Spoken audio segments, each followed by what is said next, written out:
Hey guys, welcome to another edition of Earl's Classic Cars, where today we're doing another drive-by junkyard find. It's been a while since we did one of those, and look what we have found out here on an island, a 1970 Roadrunner. This thing is just sitting here. There is nobody around. The place is abandoned. We have got to check this thing out. Look down here. This thing's been put up on blocks to try to keep it from sinking into the ground.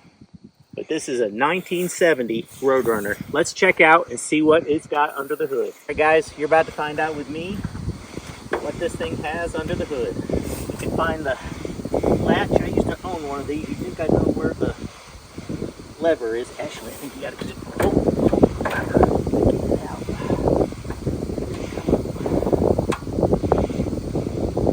Stop filming for a second. Yep, it's got the push lever. I've forgotten about it. Let's see what we got here. All right. Looks like it's a big block. It's got to be if it's a Roadrunner. Could be a 383 or a 440. Got the beep beep horn right there. Check that out. Just sitting here. It's got the dual master cylinder. Got the fender tag here. That'll help us reveal what we've got going on, possibly. We're gonna have to move this tree just a little bit, but overall, this thing looks solid under here. It's so rusted, it's kind of hard to tell what it used to look like, but as you can tell back here on the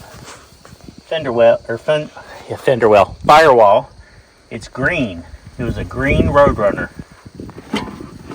Oh, good. Somebody's at least blocked off the carburetor so that rats and things and poop is not getting into the carburetor. Don't know if it turns or not. Well, the fan turns. The blades or the belts are rock solid hard. Close this carefully. Oh, we need to get a picture of the fender tag first. I got it on video.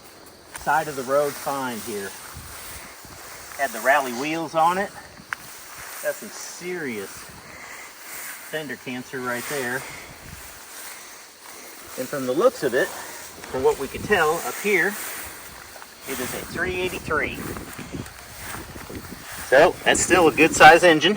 It's not the 440, but it is a 383 Roadrunner.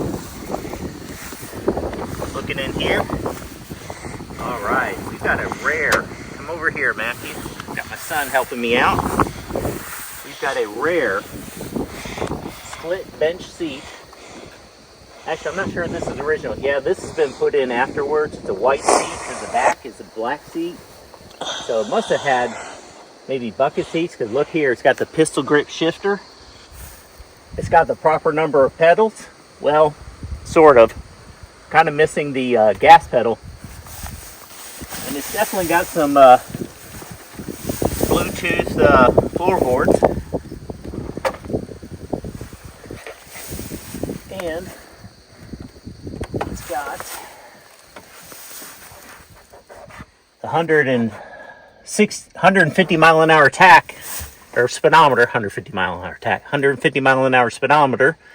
They did put an aftermarket tach on it. But it's got the beep beep horn. Not working, of course. But it's got the pistol grip shifter.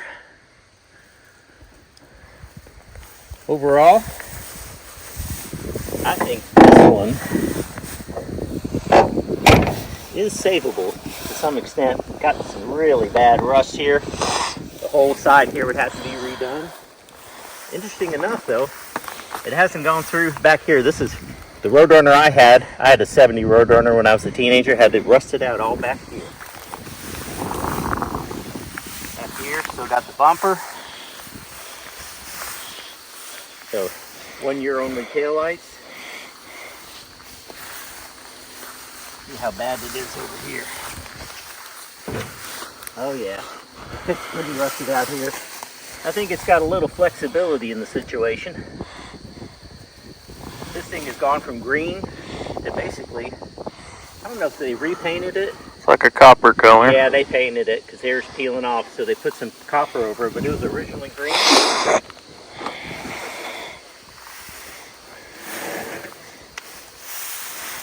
What's with the XL on the dash? Yeah, I'm not sure. I think that's something else they mounted in there. Not sure what that was for. Man, this is a treasure trove right here. What a find. It's got the backup light on it for when you go into reverse. So this is definitely a true 4-speed Roadrunner. It's got the Citadel life here. Look at this. Calendar from January 1979. So they were still running it in 1979.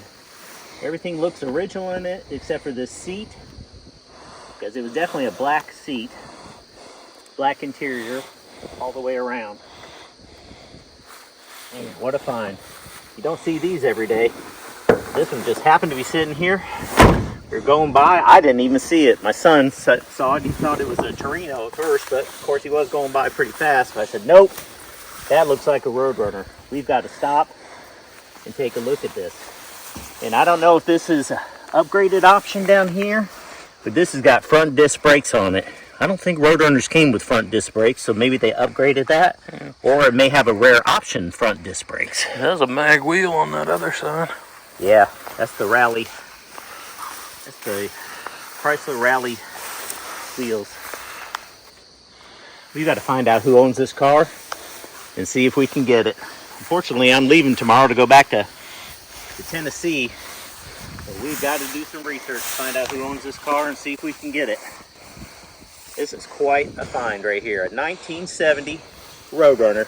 Oh, I had my fingers in the shot. A 1970 Roadrunner, 4-speed, 383, just sitting here out in this abandoned property on a farm. I'm not going to tell you where it is because I want this car for myself. I got over here next to this Roadrunner is a moto ski snowmobile. Lord knows how old this thing is or what year it even is. It has a little tag over here. Looks like it was last tagged in 1981. Check it out. It's a moto ski Zephyr. That is unbelievable. Got a bunch of parts over here. Well, we could maybe find some wheels over here to put on that car, that Roadrunner, to get it out of here. Maybe. Just dreaming. I saw the spare body bed over there, but it's just the bed. Just a dream in the field. A 1970 Roadrunner.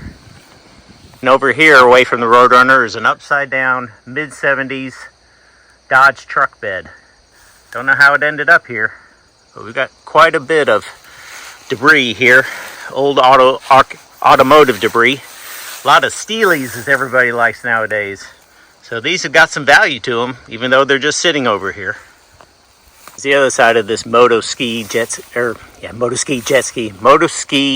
snowmobile. Check out this classic Bosch spark plug sticker. Again, quite a machine back in its day, I'm sure. Snowmobiling's an awful lot of fun. Something you don't get to do in Tennessee. I don't know what this is, but I bet it was a Craftsman. This looks like an old Craftsman lawnmower. It's Canadian because it's got English and French on the side. That's right. You got an English-French lawnmower over here. You know what? Let's tip the hood down. Maybe we can find out. No further clues. Nope. But definitely an oldie and maybe once a goodie. Just to continue the video, when we were leaving after seeing the 1970 Roadrunner, a man stopped on the side of the road to see what we were up to, and then he backed his truck up with a trailer and hit another guy in the pickup truck. But good thing was, though, the man was the cousin of the owner of the house and the property. Unfortunately, the man died, and his wife is in a nursing home, but I did ask him to get some information to see if we could maybe get that 1970 Roadrunner. Here's hoping. Well, if you couldn't tell, I was pretty excited today to find this 1970 Roadrunner in a field of an abandoned property on the side of the road. It's pretty far gone, but certainly worthy of a revival and restoration. I can only hope the man we spoke to today can convince the family member who owns it to sell it to us, and for a reasonable price considering its condition. Either way, Just goes to show when you're a classic car fan, you always have to keep your eyes open because you never know what you might find. Rarely is it something as special as a 1970 4-speed Roadrunner, but today it certainly was. And stay tuned to see more from me, Earl with an E.